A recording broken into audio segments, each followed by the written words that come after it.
கதை, எழுத்து, இயக்கம், ஒளிப்பதிவு என்கிற அனைத்து பொறுப்புகளையும் ஏற்று உருவாக்கியிருக்கிற, படைத்திருக்கிற அறம் செய் திரைப்படத்தை பார்த்தோம்.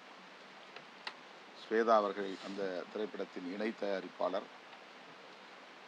இயக்குனர் பாலு எஸ். வைத்தியநாதன் அவர்கள் இந்த படத்தில் கதை நாயகனாகவும் பொறுப்பேற்று நடித்திருக்கிறார். ஆட்சி மாற்றம் அல்ல, அரசியல் மாற்றம் என்பதே நமது இலக்கு என்கிற கருப்பொருளை மையமாக கொண்டு இந்த திரைப்படத்தை அவர் உருவாக்கியிருக்கிறார். கல்லூரிகளை தனியார்மயமாக்குவது, அதனால் விளிம்புநிலை சமூகத்தை சார்ந்த மாணவர்கள் எவ்வாறு பாதிக்கப்படுகிறார்கள் என்பதை ஒரு கதை ஓட்டமாகவும், அடிப்படை மாற்றம் இல்லாமல் அரசியலில் எந்த புதிய மாற்றத்தையும் உருவாக்க முடியாது என்கிற அடிப்படையில் அறம் செய் அரசியல் அமைப்பு என்கிற இயக்கத்தை உருவாக்கி போராடுகிற இளைஞர்கள் ஒருபுறம் என்கிற அடிப்படையில் இந்த கதையை அவர் உருவாக்கியிருக்கிறார். மருத்துவக் கல்லூரி மாணவர்கள் கல்லூரியை தனியார்மயமாக்கக்கூடாது என்று உண்ணாநிலை அறப்போராட்டத்தை முன்னெடுக்கிறார்கள்.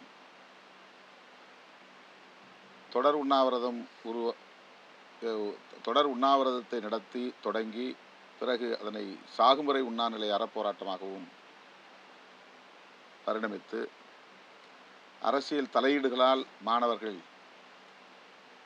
வன்முறைக்கு இலக்காகிறார்கள். போராடுகிற மாணவி ஒருவர் படுகொலை செய்யப்படுகிறார். அந்த போராட்டம் அடுத்த கட்டத்தை நோக்கி நகர்கிற ஒரு நிலைப்பாட்டையும் இந்த திரைப்படத்தில் இயக்குனர் படைத்திருக்கிறார். ஒருபுறம் ஒட்டுமொத்தத்தில் அரசியலில் அடிப்படையான மாற்றத்தை உருவாக்க வேண்டும். புரட்சியாளர் அம்பேத்கர் உருவாக்கிய அரசமைப்பு சட்டத்தின்படி அரசியல் இயங்க வேண்டும். மாமேதை கார்ல் மார்க்ஸ் போன்றவர்களின் சிந்தனைகள் மக்களிடத்திலே போய் சேர வேண்டும். விவசாயிகள் உள்ளிட்ட உழைக்கும் வர்க்கம் அணிதிரள வேண்டும் என்கிற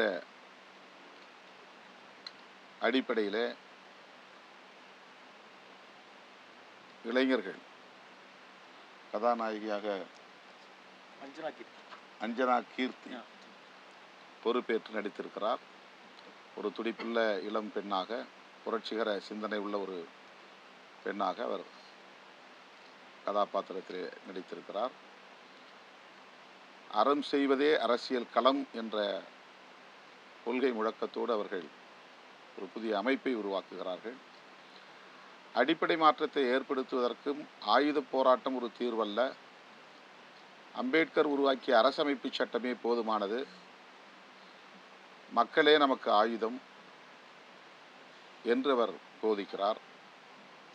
அவர் உயர்குடியிலே பிறந்தவர், உச்ச நீதிமன்ற நீதிபதியின் பேத்தி. ஆனால் மகாகவி பாரதியாரின் கவிதைகளால் ஈர்க்கப்பட்டவர். நேதாஜி சுபாஷ் சந்திர போஸ் அவர்களின் சிந்தனைகளால் கவரப்பட்டவர். புரட்சியாளர் அம்பேத்கர் கண்ட கனவை நனவாக்க வேண்டும் என்கிற துடிப்பு மிக்க இளம்பெண்.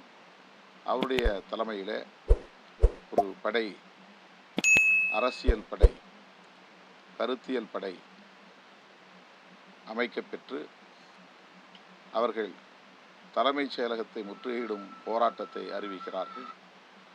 அந்த போராட்டம் வெகுமக்கள் போராட்டமாக பரிணமிக்கிறது.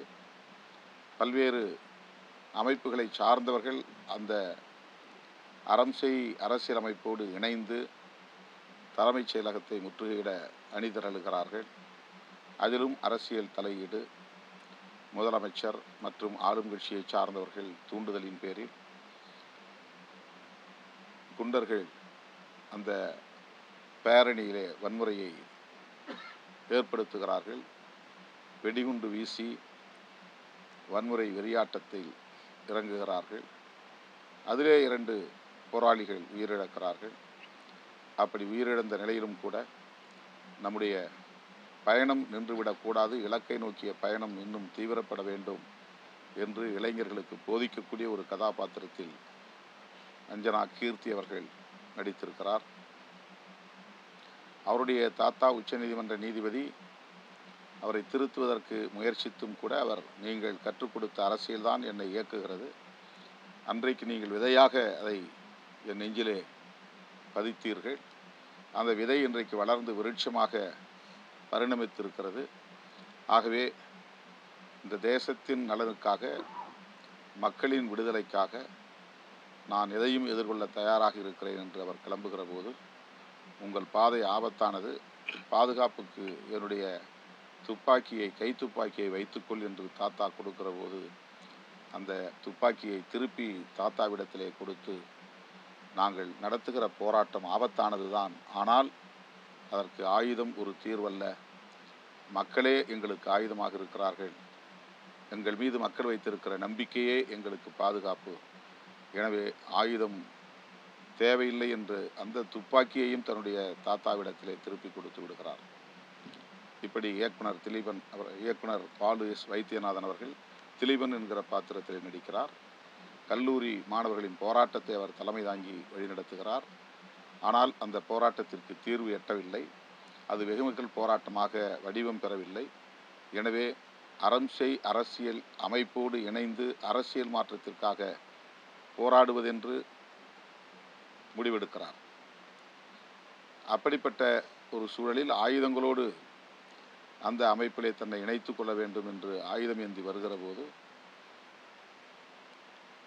அந்த அறம்செய் அரசியல் அமைப்பை வழிநடத்தக்கூடிய இளம்பெண், நீங்கள் நினைப்பதைப் போல ஆயுதம் ஏந்தி போராடி இதற்கு தீர்வு காண முடியாது, மக்களை அமைப்பாக்க முடியாது, மக்களையே ஆயுதமாக நாம் பயன்படுத்த வேண்டும், மக்களை அரசியல்படுத்த வேண்டும், அடிப்படை அரசியல் மாற்றத்திற்கான இலக்கை நோக்கி பயணிக்க வேண்டும் என்று அவர்களிடத்திலே, கல்லூரி மாணவர்களிடத்திலே, மருத்துவக் கல்லூரி மாணவர்களிடத்திலே எடுத்து கூறி எல்லோரும் இணைந்து தம்முடைய பயணத்தை தொடருவதாக இந்த திரைப்படத்தை முடித்திருக்கிறார் இயக்குனர் பாலு எஸ் வைத்தியநாதன் அவர்கள்.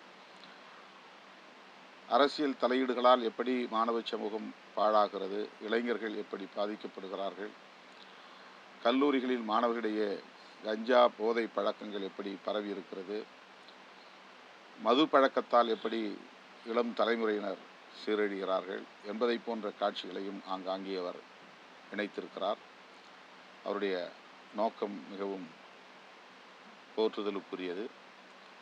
ஆட்சி மாற்றத்திற்கான போராட்டமாக இல்லாமல் அடிப்படை மாற்றத்திற்கான போராட்டமாக நம்முடைய மக்கள் போராட்டம் பரிணமிக்க வேண்டும் என்பதுதான் இந்த திரைப்படத்தின் ஒற்றை வரி கருத்தாகும்.